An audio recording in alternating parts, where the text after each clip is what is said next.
আসসালামু আলাইকুম। আজকে আমি কামিজ তৈরি করব। এভাবে আমি 4 পার্ট করে কাপড়টাকে ফেলেছি। তারপরে আমি এখানে গলার মাপটা নিয়ে নিব। গলার এখানে 3 ইঞ্চি মাপটা নিয়েছি। তারপরে হচ্ছে শোল্ডারের মাপটা নিয়েছি 6 ইঞ্চি।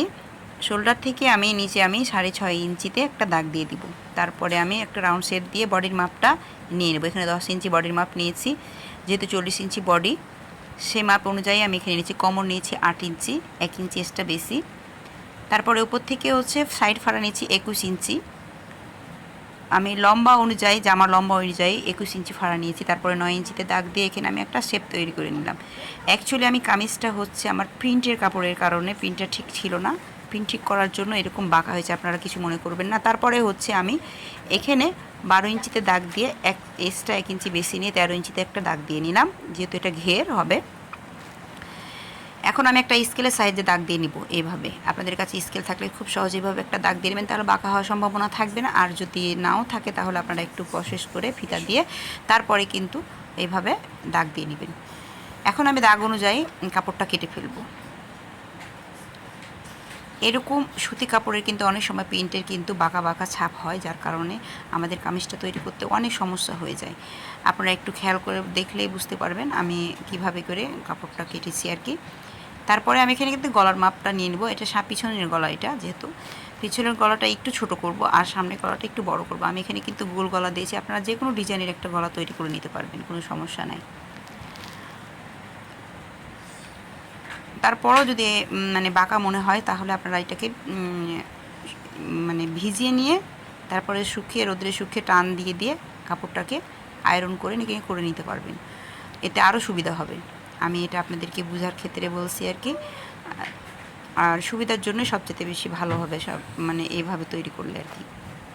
কতটুকু আপনাদেরকে বোঝাতে পারছি তা আমি জানি না। দেখেন হাতার কাপড়টাও কিন্তু বাঁকা, তারপরও আমি অনেক চেষ্টা করে এটাকে আমি সোজা করেছি। এখন আমি এটা 3 কোটা হাতা তৈরি করব। বাকি অংশগুলো আমি কেটে ফেলে দিয়ে তারপরে কিন্তু আমি এখন হাতা শেপটা দিয়ে নিব বডির মাপ অনুযায়ী।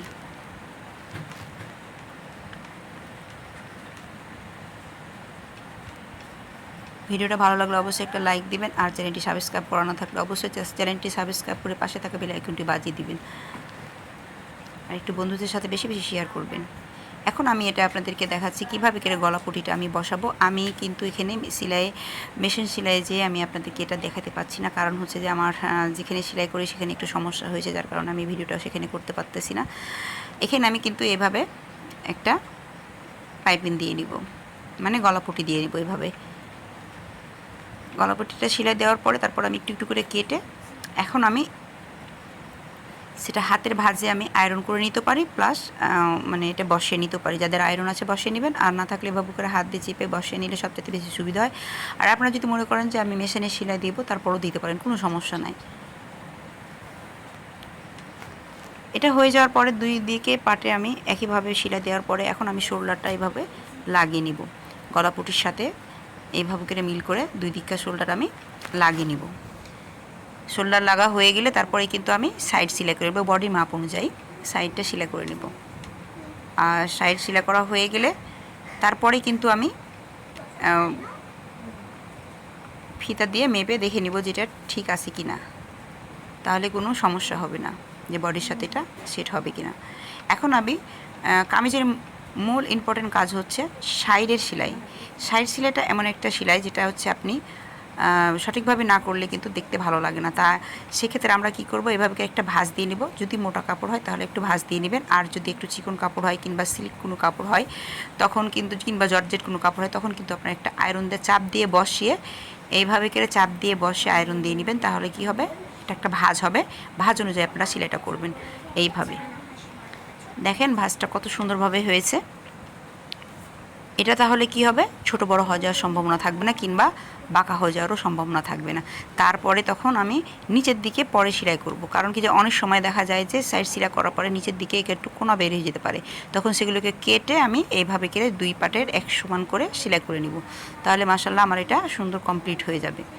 এখন আমি হাতা চলে আসলাম। হাতা আমি মুখের দিকে সেলাই করে নিয়েছি, সাইড সেলাই করে নিয়েছি, কিন্তু আমি যখন আরমোলটা জোড়া লাগাবো তখন আমি কিন্তু হাতার কাপড়টাকে সোজা করব, আর জামার কাপড়টাকে আমি উল্টাই থাকবে। ভিতর দিক দিয়ে কিন্তু আমি হাতাটা ঢুকিয়ে এখন আমি এটা সেলাই করে নেব। আপনারা একটু খেয়াল করলেই বুঝতে পারবেন এটা অনেক সহজ। এভাবে হাতা লাগালে কিন্তু হাতার ইটা রাউন্ডটা সবথেকে বেশি ভালো থাকে। আর একসাথে লাগালেও হয়, যাদের যেটা ভালো মনে করেন সেটাভাবে আপনারা লাগিয়ে নিতে পারবেন। এভাবে গোল করে আমি সেলাই করে নেব, তাহলে আমার হয়ে গেল। এখন আমি এটা সোজা করে আপনাদেরকে দেখাচ্ছি। হাতের সামনের দিকেটা কি সুন্দরভাবে এটা বসে গেছে একদম।